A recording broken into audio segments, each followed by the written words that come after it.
Welcome back to The Big Show. It's Alex Belfield talking to Sir Michael Parkinson. Of course, the greatest interviewer of all time. What else do we need to know about you? I mean, sport's a big part of your life, isn't it? Well, you need to know I wasn't the greatest interviewer of all time, the first thing. Oh, come on, no, come no, on. No. Lots better than I just had a great time doing it.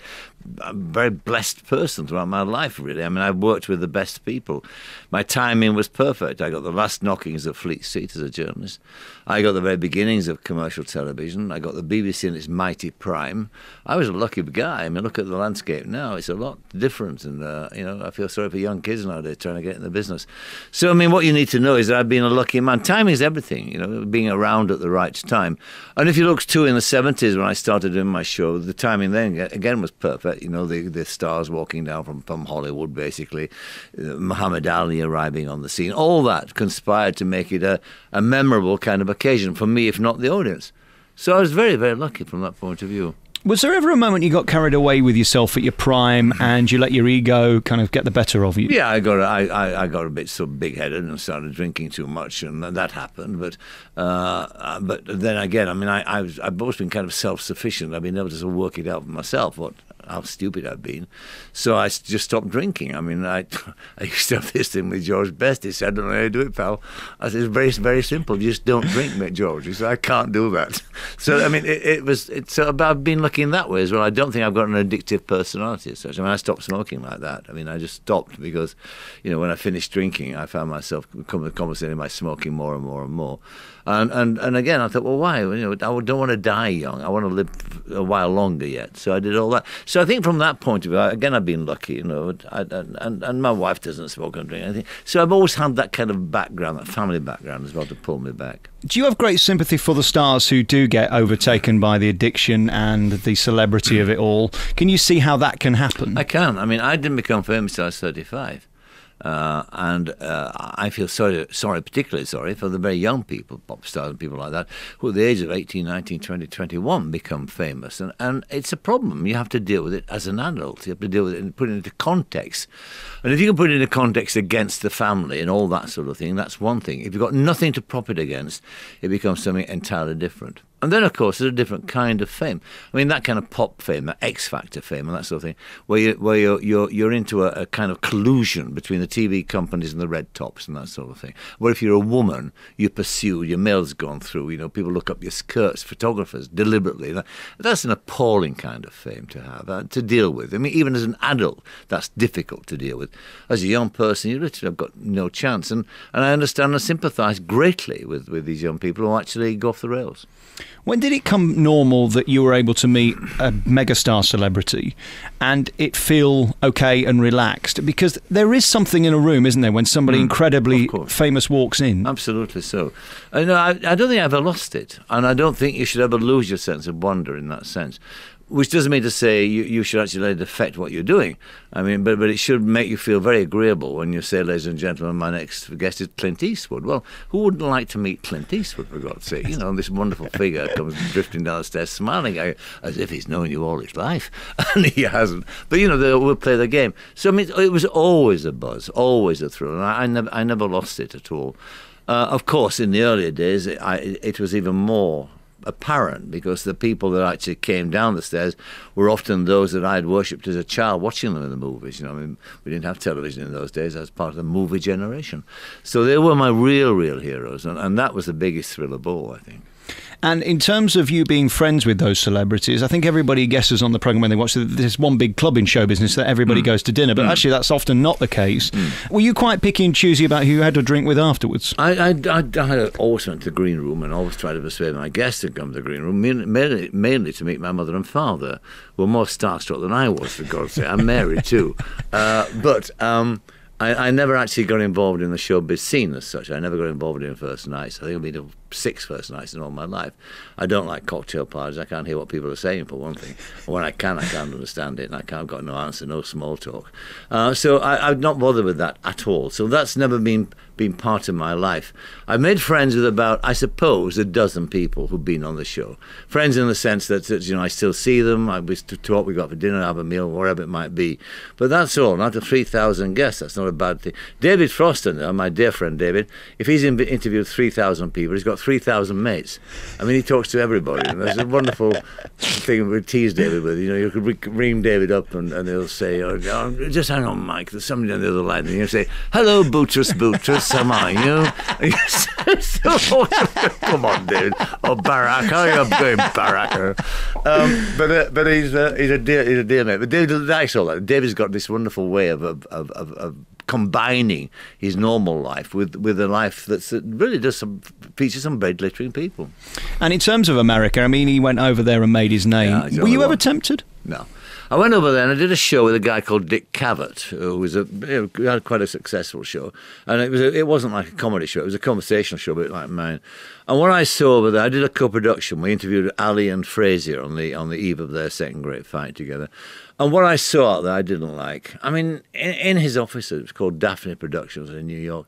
He had people standing on their heads in corners of the room, and I said, "What's that?" He said, "What?" I said, "That woman over there is standing on her head." Yeah? I said, "Why?" He said, "That's therapy." I said, "What kind of therapy?" I mean, it was all weird. I want to make a TV program, not join a keep fit class. You know, so it was a very different ethos. And of course, the stakes, certainly in those days, this was the 70s again, the stakes are much higher too in America. I mean, they were paid a fortune. I mean, he got paid in a minute, where I got paid in a year at the BBC. You know. Do you think you were well enough paid to say how big a star you were? Because, of course, show business now runs by different rules. Yes. There's Jonathan Ross pay and all of that stuff that seems to have come and gone. Yes. Certainly he has from the BBC. Did you ever resent the fact that you weren't paid as much in your day as they are today? No, I mean, I got the silly money when I went to ITV. That was the only time I've been paid what I would think is silly money. I mean, I couldn't believe. I mean, I was earning more in a week than my father owned in a lifetime. You know, in a sense. I mean, it was just balmy. But that was the game. It had changed. You know, my age. I was sad to leave the BBC in 2004, wherever it was. But my agent was delighted because he knew what the ITV prices were, and it was wonderful. It was my pension fund, in a sense, I suppose. No, it never bothered me. I always thought I'd been paid enough. I was okay. And also, I'd been lucky because I had other streams of income. I was writing all the time. I was doing radio all the time. So you put the three together. That's very nice. So thank you very much, you know. And without the publicity, you know, you don't need that kind of publicity. It's very distracting. And Bill Cotton once said to me, he said, you know, the best advice I can give you is this: whatever you earn, good or bad, never tell them. Never let on, because somebody will make a fuss about it. And I never have done. I've never boasted about it. Never said it until this moment. Now, I mean, you know, I still wouldn't tell you what I earned. I mean, why should I? It's my business, nobody else's. It's interesting because I was thinking about you this morning. I was reading Kenneth Williams. There's a new book about him, and he had a big problem accepting money, and in fact negotiated down from fees he was offered because he was too embarrassed by it. I know he's one of your classic guests and a really curious man. I've just had a row this morning about whether he was a nice person or not. Having read his diaries, I think the answer is probably not. No. But he was a great turn for a chat show. He was a wonderful turn for a chat show, but he wasn't a nice person. You're quite right. He wasn't an agreeable man.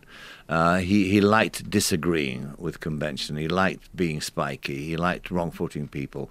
But it made him a wonderful guest on the talk show, I have to admit. He could become a bit tiresome. He could go off and ranting off on the same old stories, and sometimes he didn't know when to stop.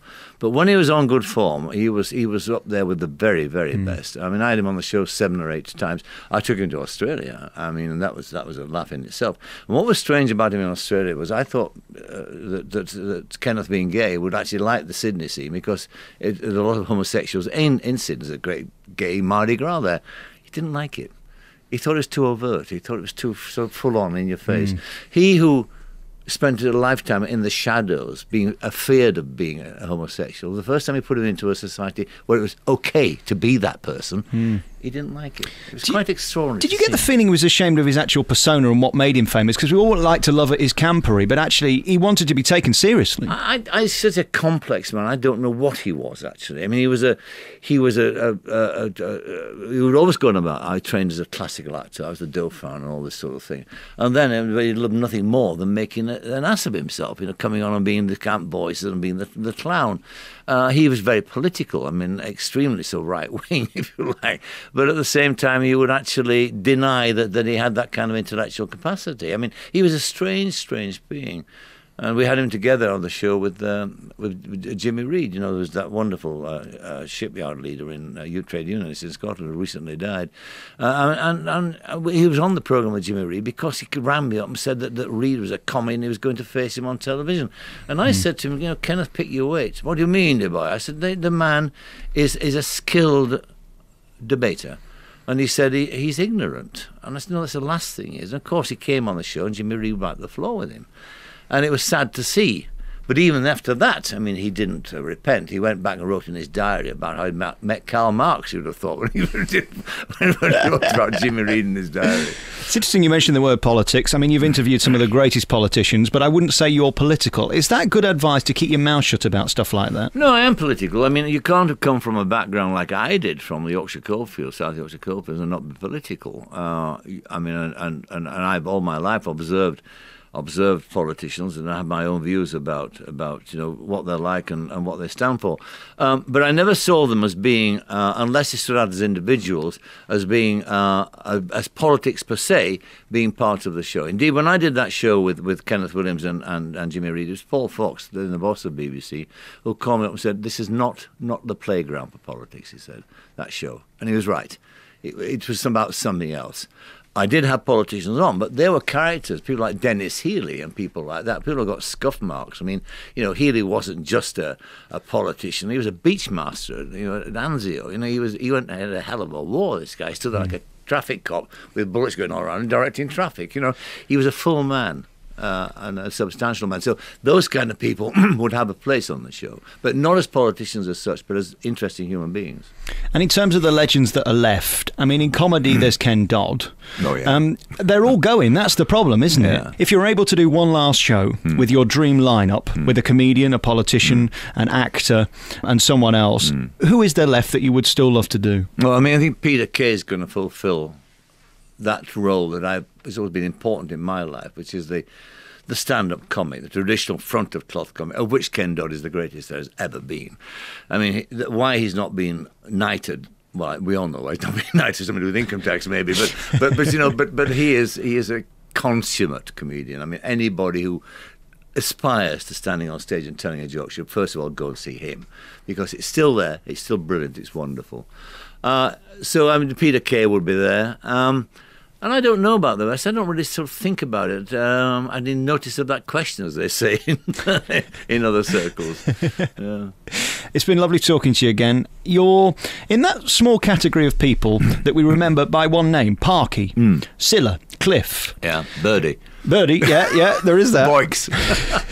Why are they all Yorkshiremen? Is that nice? Does that give you something at night where you can go, actually, I've made it, I've done everything I want, they love me, they care about me, I've impacted on what I did, and now I've walked away. I wasn't booed off, I left when I'd had enough. Are you in a good place in your life? Oh yeah, absolutely. I mean, I've got nothing to complain about. And Parky, it doesn't bother me at all. So I've had that all my life. As a child, I had that, you know.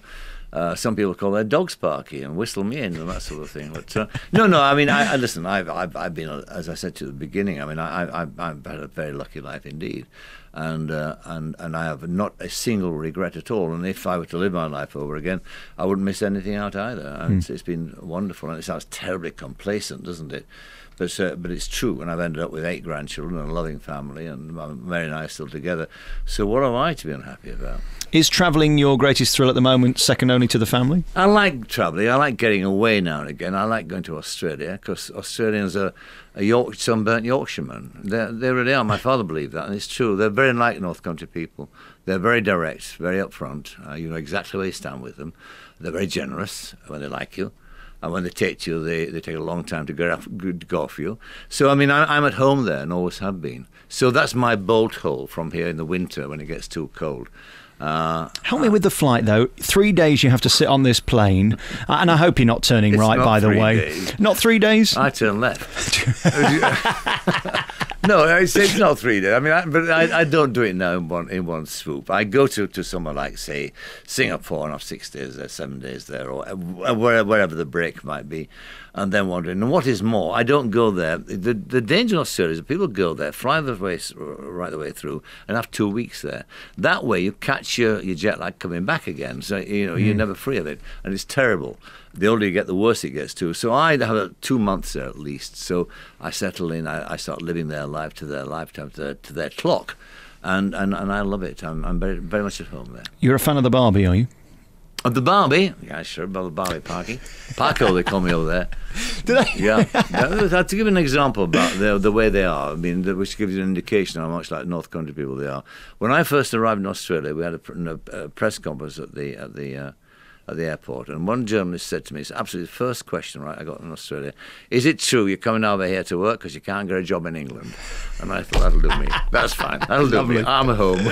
Michael Parkinson, let's do some business for you then. You got this new book out. Oh, by the way, will you sign it for me? Because this is tremendous. Just beautiful and really heavy as well, so it'll do for kind of wedging open doors and all that stuff. A beautiful picture of you there on the front, looking delicious, if you don't mind me saying. Thank you, Dodd. Has this been photoshopped, or is this the real you? This is the real me. It's the real, just tweaked here and there. And we can see all your best bits on the new DVD. Really looking forward to that. Yeah, that's coming out in November. That's a 5-hour DVD of the shows all the way through, and it's rather good. The book's nice too. It's lovely.